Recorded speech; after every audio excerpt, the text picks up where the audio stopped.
All right, I don't know if this is exactly worthy of a Fox News alert, but a Fox News poll that really isn't too jolting, but it could be a sort of a wind at the president's back. That's showing 2 out of 3 Americans support this summit he's going to be having with the North Korean leader, Kim Jong-un. Now, the U.S. and North Korea, if they actually come away from this with something, even if it doesn't appear to be eye-popping progress, but something, then it could change everything. Now, of course, what would something be? The author of The Operator, former Navy SEAL Rob O'Neill with me. Rob, good to have you. Thanks for having me, Neil.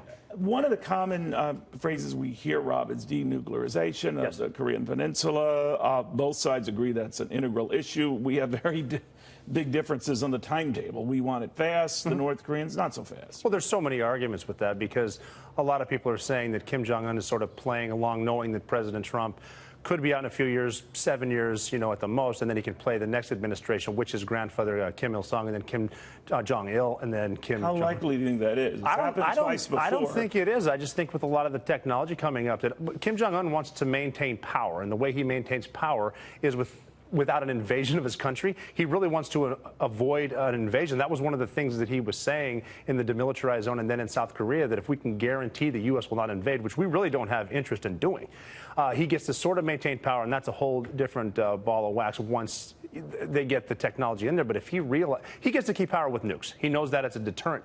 But if he can get rid of them, hopefully releasing some of the pressure of the economic sanctions, he gets more stuff in there. His people, not that he really cares about his people, but if they get fed, that again will come with him maintaining power.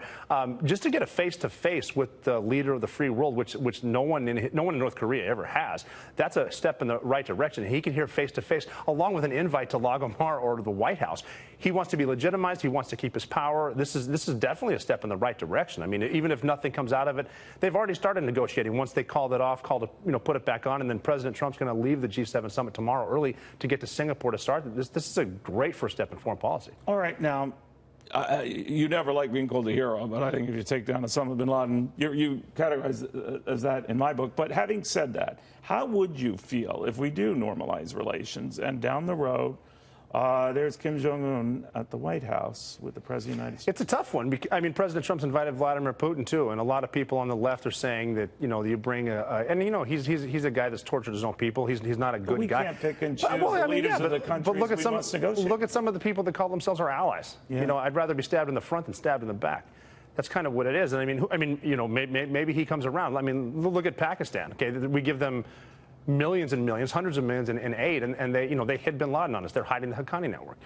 I mean, how do you start? What do we just ignore them and then continue to build the arms? You could deal with that. I mean, much the same. I mean, FDR couldn't pick and choose the leader of Russia when he was talking to Stalin, and there he was. And they were calling him Uncle Joe at the time. He turned out to be not a great guy. He killed millions of people. Absolutely. So leaving that out of the argument here, the sense seems to be the North Koreans need something out of this a lot more than we do. Yes. So what do we offer in exchange that doesn't look like we're caving? And that was the rap against Bill Clinton. That was the rap, fairly or not, against the president. Well, I mean, we're offering a relief. We're offering, he likes his money. He wants to be seen as a world leader. He loves prestige.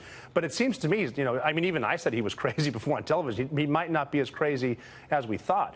But, he wants to be legitimized, and hopefully they see what kind of look at the wealth in Seoul, South Korea compared to Pyongyang, and they got a lot of that because of capitalism, because of cooperating with the world. There's a lot of good stuff, and right now they're trading mainly with China and some with Singapore, which is why one of the many reasons why the summit's going to be in Singapore. But if they can trade with more people and they're not necessarily under the thumb of the Chinese, that could be in their interest. We'll see. I mean, you got to figure since the early 50s, the people have been being lied to, being told this family are gods, and it's going to take a lot to bring them around. But can you unify the two? I mean, well, hopefully, didn't his father envision there would be no North or South Korea? There'd be one Korea, and the North there should be. They running. tried that through communism, but he probably didn't imagine his grandson would be holding hands and skipping across the demilitarized zone, with the leader of South Korea. I mean, it's very interesting to say the least, and I'm looking forward to it.